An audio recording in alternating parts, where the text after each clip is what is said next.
Movie के start में हमें कुछ एस्ट्रोनॉट्स को दिखाया जाता है जो स्पेस में सैटेलाइट को रिपेयर कर रहे थे और उनको शेल्टर के अंदर से कमांड कर रही थी जोसिंडा फाउलर यानी कि जो। सब कुछ बिल्कुल ठीक चल रहा था मगर अचानक से उनका कम्युनिकेशन सिस्टम कट हो जाता है। ब्रायन अपनी तरफ किसी चीज को बढ़ते हुए देखता है। ये छोटे छोटे क्रिएचर्स थे, नैनो साइज क्रिएचर्स, और ये क्रिएचर्स उनसे और सैटेलाइट से जोर से टकराते हैं और ब्रायन का पार्टनर यहाँ पर स्पेस में कहीं पर खो जाता है। ब्रायन किसी तरह जो के शटर तक आता है। वो देखता है कि जो यहाँ पर बेहोश है। वो अपने पार्टनर से कनेक्ट करने की कोशिश कर रहा था मगर यहाँ पर किसी बात का कोई भी फायदा नहीं था। ब्रायन अपने फ्रेंड जो को लेकर अर्थ की तरफ निकलता है और वो छोटे साइज के नैनो क्रिएचर्स मून के ऊपर अजीब सा होल बना रहे होते हैं। अब कहानी यहाँ पर शिफ्ट होती है 18 महीने के बाद। यहाँ पर हम ब्रायन की वाइफ को देखते हैं जो टीवी पर इस न्यूज को सुनती है कि नासा ने ब्रायन को टर्मिनेट कर दिया है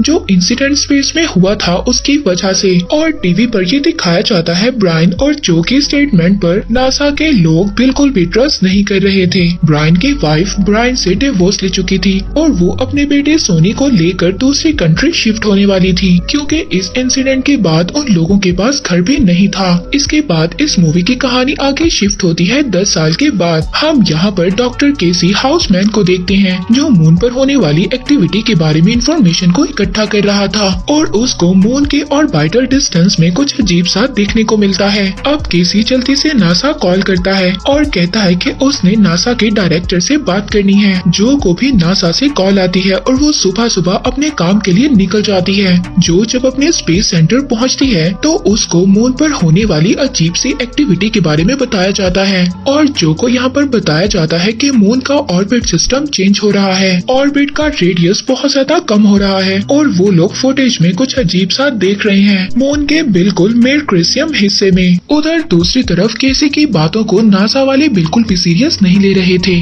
केसी को पता चलता है कि आज एस्ट्रोनॉट डे है। केसी उस जगह पर पहुंचता है जहां पर एस्ट्रोनॉट डे मनाया जा रहा था लेकिन जब वो वहां पर जाता है वहां पर तो सिर्फ बच्चे थे। वो वहां पर बच्चों को मून के बारे में लेक्चर देता है और फिर वहां पर ब्रायन भी आ जाता है जो वहां पर असल में लेक्चर देने वाला था। केसी यहाँ पर ब्रायन से मिलता है और अपनी सभी इंफॉर्मेशन के बारे में बताता है जो उसने आज तक इकट्ठी की थी। वो ब्रायन को बताता है कि मून अपने ऑर्बिट से बाहर हो चुका है मगर ब्रायन उसकी सभी बातों को मजाक ले रहा था। केसी को गार्ड्स पकड़कर बाहर ले जाते हैं मगर वो अपने पेपर ब्रायन को दे जाता है पढ़ने के लिए। अब ब्रायन को उसकी वाइफ की कॉल आती है। वो उसको कहती है कि उसका बेटा एक कार चेस में पकड़ा गया है और उसके पास से ड्रग्स भी मिली हैं। अब कोर्ट में ब्रायन के बेटे का ट्रायल चलता है। वहाँ पर जज केस को पोस्टपोन कर देता है क्योंकि यहाँ पर ब्रायन जज को कहता है कि वो उसके बेटे को छोड़ दें मगर जज यहाँ पर केस को ही पोस्टपोन कर देता है। हम यहाँ पर केसी को देखते हैं जो अपनी मदर से मिलने जाता है। उसकी मदर एक ओल्ड एज होम में रहती हैं और वो शॉर्ट टर्म मेमोरी लॉस की वजह से सफर कर रही हैं मगर केसी की मदर को अपने बेटे की डिस्कवरीज पर यकीन है और वो अपने बेटे केसी से कहती हैं कि तुम दुनिया को यकीन दिलवाओ कि तुम्हारी इंफॉर्मेशन गलत नहीं है।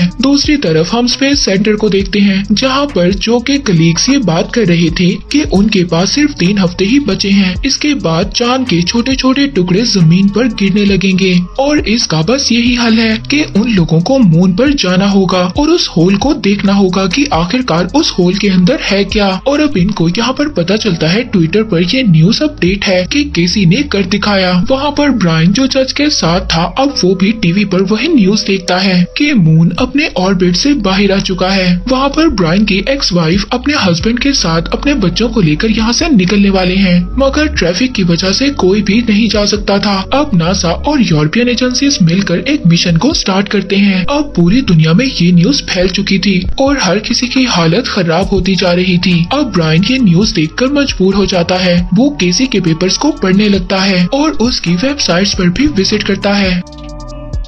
वहाँ पर नासा के लोग अपना एक स्पेसशिप मून पर भेज देते हैं। वो लोग मून पर जाकर बड़े से होल को ढूंढते हैं और उसके अंदर एक प्रोब को डाल देते हैं। ब्रायन यहाँ पर केसी से मिलता है। वो उससे पूछता है कि इन सब चीजों के बारे में तुम्हें कैसे पता चला। केसी बताता है कि वो सालों से स्पेस और अर्थ पर स्टडी कर रहा है। वो ब्रायन को बताता है कि मून के पावर कोर को कुछ हुआ है इसीलिए मून अब अपने ऑर्बिट से भटक चुका है। अब प्रोब गिरते गिरते 25.6 किलोमीटर पर रुक जाता है है और वो फिर से खुद ही ऊपर आने लगता है। ऑर्बिट दोबारा से शिफ्ट होने लगता है। अब उसी होल में से वही नैनो क्रिएचर्स बाहर निकलते हैं और स्पेस शटल पर अटैक कर देते हैं और पूरे ग्रुप को मार देते हैं। जो जब ये देखती है तो वो शॉक्ड हो जाती है और वो सोचती है कि ये सब आखिर है क्या। अब मून की ग्रेविटी बढ़ने की वजह से समंदर का पानी भी शहर के अंदर आने लगा था और आहिस्ता आहिस्ता पानी और भी भयानक तरीके से अंदर आ रहा था। वहाँ पर ब्रायन किसी तरह से केसी को बचा लेता है। अब नासा का डायरेक्टर ये सब कुछ देखकर बहुत ज्यादा डर जाता है और ये सब देखकर अपनी फैमिली को इन्फॉर्म करता है कि वो सब यहाँ से निकलने वाले हैं। जो जब ये बात सुनती है तो वो अपने डायरेक्टर से कहती है कि क्या तुम यहाँ से भाग जाओगे और कोई बात तो ऐसी है जो तुम मुझे नहीं बता रहे जिसके बारे में तुम जानते हो।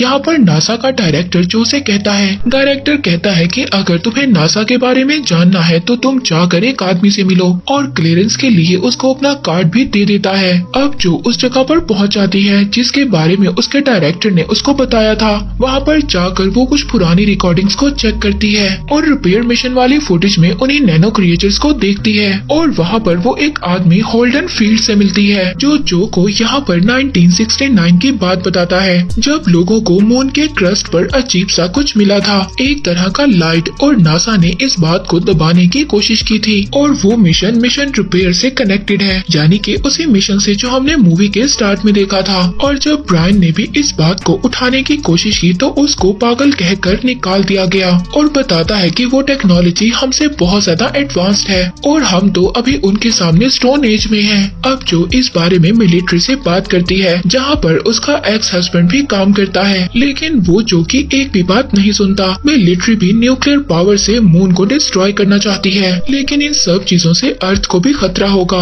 यहाँ पर जो का एक्स हस्बैंड उससे उसके बेटे के बारे में भी सोचने का कहता है और वो कहता है कि तुम सभी को यहाँ से चले जाना चाहिए और वो बताता है कि तुम सबको यहाँ से कोलोराडो चले जाना चाहिए। सीन शिफ्ट होता है ब्रैन और केसी पर। ब्रैन और केसी बात करते हैं। यहाँ पर केसी ब्रैन से कहता है कि तुमने स्पेस में एलियन टेक्नोलॉजी को देखा था। ब्रैन केसी को बताता है उन्हीं एलियंस ने मेरे दोस्त की भी जान ले ली और जब वो अर्थ पर आया तो उसका डाइवोर्स हो गया और उसका बेटा भी उससे अलग हो गया। अब जो को यहाँ पर याद आता है कि होल्डन फील्ड ने उसको एक डिवाइस के बारे में बताया था, उसको EMP डिवाइस भी कहा जाता है और उसी डिवाइस से उन नैनो क्रिएचर्स को मारा जा सकता है और ये सारी बात वो अपने एक्स हस्बैंड को बता देती है। दूसरी तरफ नेशनल सिक्योरिटी के लोग ब्रायन को लेने आते हैं और ब्रायन यहाँ पर केसी के साथ वहाँ से निकलता है और वो वहाँ पर जाकर जो से मिलता है जो उसको वहाँ पर एक रिकॉर्डिंग दिखाती है। वो मून की वही रिकॉर्डिंग दिखाती है। वो बताती है कि एक होल है जो 25 किलोमीटर तक डीप है और जो भी 10 साल पहले हुआ वो आज से जुड़ा हुआ है और जो वहाँ पर उसको एक फुटेज भी दिखाती है जिसमें उन नैनो क्रिएचर्स ने उनके ग्रुप मेंबर्स को मार दिया था।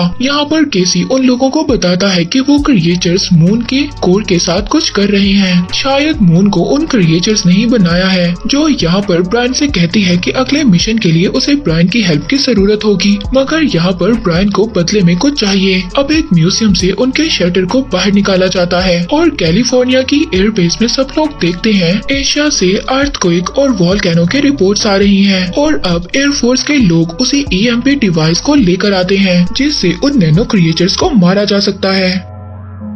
ब्रायन ने यहाँ पर बदले में जो से ये मांगा था कि उसके बेटे सोनी को जेल से बाहर निकाल दिया जाए। ब्रायन यहाँ पर अपना प्लान सबसे डिस्कस करता है और अपने बेटे सोनी को देखकर रिलैक्स फील करता है। अब जहाँ से शटर को लॉन्च किया जाना था वहाँ पर एक बहुत बड़ा अर्थक्वेक आता है और केसी मून की एक्टिविटी में फिर से कुछ अजीब होता हुआ देखता है और पता चलता है कि शटर खराब हो गया है अर्थक्वेक की वजह से और अब कुछ भी नहीं हो सकता था। जो सबको ये ऑर्डर दे देती है स्पेस को खाली करने के लिए और उनको जल्दी से कोलोराडो जाने के लिए कहती है जहाँ पर सभी वो एक बंकर में छुप सकते हैं। अब केसी यहाँ पर जो के पास जाता है। केसी जो को बताता है कि मून का ग्रेविटेशनल बहुत तेजी से बढ़ रहा है और हमें जल्दी से अपने मिशन को स्टार्ट करना होगा, मगर जो यहाँ पर बताती है कि मिशन ओवर हो चुका है। और अब यहाँ पर जो ब्रैन के पास जाती है वो उससे कहती है कि स्पेस में हम सिर्फ दोनों जाएंगे, तुम शटर को उड़ाओगे और मैं तुम्हें नेविगेट करूंगी। लेकिन उनको एक और फ्लाइट इंजीनियर की जरूरत थी जिसके लिए अब वो केसी से हेल्प मांगते हैं। मगर यहाँ पर केसी अजीब अजीब से बहाने बनाता है, पर ये अब केसी का फर्स्ट मिशन था। यहाँ पर ब्रैन केसी से कहता है कि रेडी हो जाओ। अब यहाँ पर जो और ब्रैन दोनों अपने बच्चों से मिलते हैं मिशन पर जाने से पहले, और दोनों अपने बच्चों को गुड बाय कहते हैं। अब ब्रैन का बेटा सोनी और जो के बच्चे सभी मिलकर कोलोराडो की तरफ निकल जाते हैं। केसी भी अपनी मदर को गुड न्यूज देता है कि वो स्पेस में जा रहा है, और वहाँ पर वो वर्कर से कहता है कि मेरी मदर का ख्याल रखना। अब उनकी तरफ एक बहुत बड़ा ग्रेविटी वेव आ रहा है। मून की ग्रेविटी बढ़ने की वजह से वो सब कुछ अपनी तरफ खींच रहा है। अब किसी तरह से ब्रैन और जो शटर को सक्सेसफुली टेक ऑफ करते हैं, पर थोड़ी ही देर में रेड अलार्म बजने लगता है और एक थ्रस्टर ऑफ हो जाता है और उनकी स्पीड कम होने लगती है। अब वो अपने शटर से थ्रेशर्स को अलग करने लगते हैं वेट हल्का करने के लिए, और तब जाकर वो लोग स्पेस में पहुंचते हैं। दूसरी तरफ सोनी जो के एक्स हस्बैंड को कॉल करता है कि वो लोग कोलोराडो की तरफ निकल चुके हैं और बंकर के अंदर जाने के लिए उन्हें उसके क्लियरेंस की जरूरत होगी। उधर स्पेस में ब्रैन और जो ईएमपी डिवाइस में फ्यूल भरते हैं और मून को देखते हैं जो अर्थ की तरफ बढ़ रहा था। दूसरी तरफ हम ब्रैन के बेटे सोनी को देखते हैं जिसकी गाड़ी को 3 लोग रोक लेते हैं और वो लोग उसकी गाड़ी को लेकर वहाँ से चले जाते हैं। अब मून के छोटे छोटे टुकड़े अर्थ पर गिरने लगे थे और मून बिल्कुल सामने आ जाता है और ग्रेविटी से सब कुछ अपनी तरफ खींचने लगता है। यहाँ पर जो ब्रैन और केसी मून में पहुँचते हैं। केसी यहाँ पर मून की पिक्चर खींचता है और ब्रैन उस ईएमपी डिवाइस को मून में होल की तरफ लाता है और इलेक्ट्रॉनिक्स एक्टिवेट कर देता है और दोबारा से अपने स्पेस शटल में वापस आ जाता है। वो देखता है वो नैनो क्रिएचर्स अपने होल से बाहर निकलते हैं और उस डिवाइस के आसपास घूमने लगते हैं। फिर वो क्रिएचर्स उनके शटर की तरफ बढ़ने लगते हैं और ब्रायन यहाँ पर अपने शटर में जल्दी से केसी का फोन ऑफ कर देता है जिससे वो क्रिएचर्स वहाँ से चले जाते हैं। ब्रायन यहाँ पर बताता है कि मिलिट्री के लोग मून को रोकने के लिए बॉम्ब को भी यूज कर सकते हैं, पर ब्रायन को इस बात का डर था कि अगर ऐसा हुआ तो भर भर कर रेडिएशंस निकलने लगेंगी और इससे पहले ब्रायन को कुछ करना होगा। ब्रायन यहाँ पर कहता है कि उन लोगों के पास सिर्फ 2 घंटे हैं। दूसरी तरफ हम देखते हैं ब्रायन की वाइफ का हस्बैंड सोनी को ढूंढ लेता है और वो उन बच्चों को सेफ जगह पर ले आता है और सोनी यहाँ पर उनको बताता है कि ब्रायन स्पेस में है। रेडियो में ये न्यूज चल रही थी कि उनको ये जगह जल्दी से छोड़नी होगी क्योंकि ये जगह सेफ नहीं है। सोनी यहाँ पर उनको बताता है कि कोलोराडो में एक बंकर है, हम सब लोगों को वहीं पर जाना होगा। वहीं दूसरी तरफ ब्रैन, जो और केसी मून के होल के अंदर जाते हैं और वो एक बहुत ही अजीब सी जगह पर पहुँचते हैं। इलेक्ट्रॉनिक लाइट एक्टिवेट ऑन करते ही वो नैनो क्रिएचर्स जाग जाते हैं। इधर सोनी और बाकी सब लोग ऑक्सीजन सिलेंडर को इकट्ठा कर रहे थे मगर तभी उनके पास वही 3 ड्रॉपर्स आ जाते हैं, मगर सोनी वहाँ पर किसी तरह उन तीनों को गन पॉइंट पर रख कर कार में निकल जाता है। केसी वहाँ पर ये सब कुछ देखकर बहुत ज्यादा खुश था कि उसकी सारी इंफॉर्मेशन बिल्कुल सच थी। अब वो लोग चमकते हुए एक कोर के पास पहुँचते हैं और जो यहाँ पर डेटोनेटर दबाने के लिए तैयार हो जाती है। वो नैनो क्रिएचर्स उन पर अटैक करते हैं मगर तभी एक ग्रीन लाइट उनके शटर को अंदर खींच लेती है। यहाँ पर शायद कोई था जो इन तीनों को उस क्रिएचर से बचाने की कोशिश कर रहा था।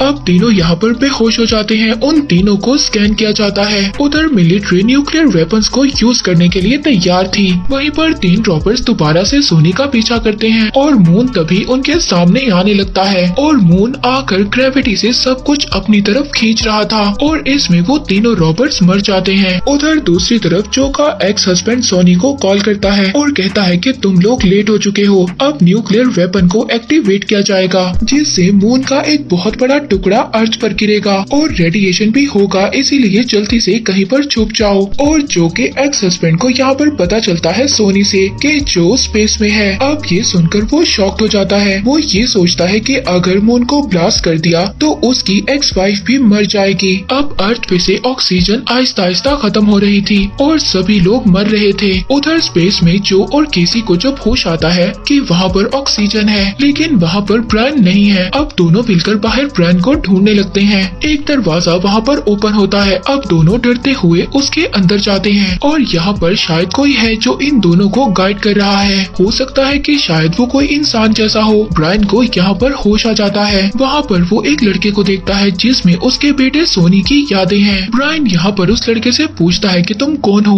वो कहता है कि मुझे बनाया गया है, उन लोगों ने मुझे बनाया है जिन्होंने तुम्हें बनाया है। वो यहाँ पर ब्रायन को बताता है कि बिलियनियर्स पहले वहाँ पर पर लोगों का सिविलाइजेशन तेजी से बढ़ रहा था। वो सभी लोग टेक्नोलॉजी में बहुत ज्यादा एडवांस थे और वो सभी स्पेस में अपना घर बनाने लगे। और वॉर का तो इस दुनिया में कोई भी नाम नहीं था और इस दुनिया को कंट्रोल करता था central self learning computer system. मगर फिर एक दिन सब कुछ खत्म हो गया। इंसानों का बनाया हुआ सिस्टम ही उनके अगेंस्ट हो गया और उन टेक्नोलॉजी को जिन लोगों से भी खतरा था वो उन सभी को मिटाने लगे। फिर तभी वो लड़का सोनी में बदल जाता है, मगर ये सोनी नहीं है, ये कंप्यूटर का ऑपरेटिंग सिस्टम है। और फिर बताता है कि इन सब के बाद वो लोग गैलेक्सी में कहीं सेफ जगह पर रहने लगे। वो लोग बड़े बड़े स्ट्रक्चर्स बनाने लगे जिनके अंदर बहुत ज्यादा एनर्जी थी और उन्हीं स्ट्रक्चर्स में एक मून भी था। और फिर उसके बाद उसी टेक्नोलॉजी ने मून को ढूंढ लिया और फिर मून पर अटैक कर दिया। ये क्रिएचर्स उन्हीं इलेक्ट्रॉनिक चीजों पर टारगेट करते हैं जिनमें ऑर्गेनिक लाइट्स हैं। और फिर वो बताता है कि उन्हें एक ह्यूमन की जरूरत है जो उन नैनो क्रिएचर्स को वहाँ मून पर से हटाने का काम करेगा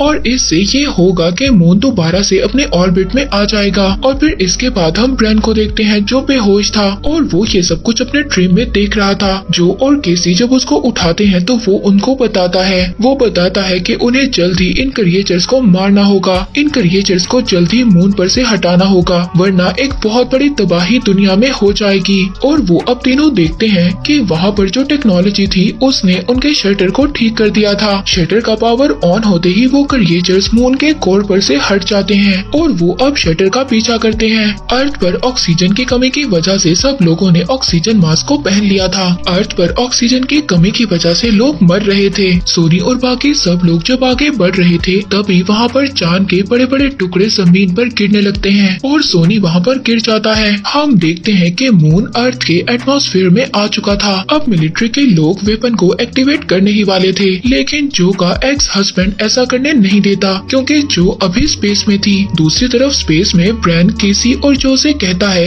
कि तुम लोग शटर लेकर चले जाओगे और मैं बॉम्ब के साथ यहीं स्पेस में रहूंगा। मगर यहाँ पर ब्रैन इससे पहले कुछ करता, केसी बॉम्ब को अपने साथ लेकर रॉपर में रुक जाता है। केसी यहाँ पर ब्रैन से कहता है कि मेरी मदर से मिलना और कहना कि मैं फेलियर नहीं हूँ और खुद को शटर से अलग कर देता है। अब वो क्रिएचर्स जैसे ही रॉपर पर अटैक करते हैं केसी वहाँ पर बॉम्ब को ब्लास्ट कर देता है। वहाँ पर अर्थ पर सोनी भी बच गया था जो कि बेटी उसको बचा लेती है और जो अब शटर को लेकर मून से निकल जाती है। और अब मून आहिस्ता आहिस्ता दोबारा से अपने ऑर्बिट पर जाने लगता है जो अब ब्रायन को बताती है कि अर्थ बिल्कुल सेफ है। और अब आखिरकार सब एक दूसरे से मिलते हैं। यहाँ पर ब्रायन को ये बात भी पता चलती है कि उसकी एक्स वाइफ का हस्बैंड अब नहीं रहा, वो मर चुका है। सोनी जब यहाँ पर अपने फादर से केसी के बारे में पूछता है तो ब्रायन अपने बेटे को बताता है कि उसी ने इस दुनिया को बचाया है और साथ ही साथ मून को भी। तभी वहाँ पर केसी को हम मून में देखते हैं। वो वहाँ पर अपनी एक बिल्ली को देखता है और उधर ही अपनी मदर को भी देखता है। वो ऑपरेटिंग सिस्टम केसी को बताता है कि वो अब मून का हिस्सा है। मून का ऑपरेटिंग सिस्टम केसी से कहता है कि हमें अब शुरू करना चाहिए। केसी पूछता है कि क्या शुरू करना चाहिए और इसी के साथ यहीं पर मून फॉल एंड हो जाती है।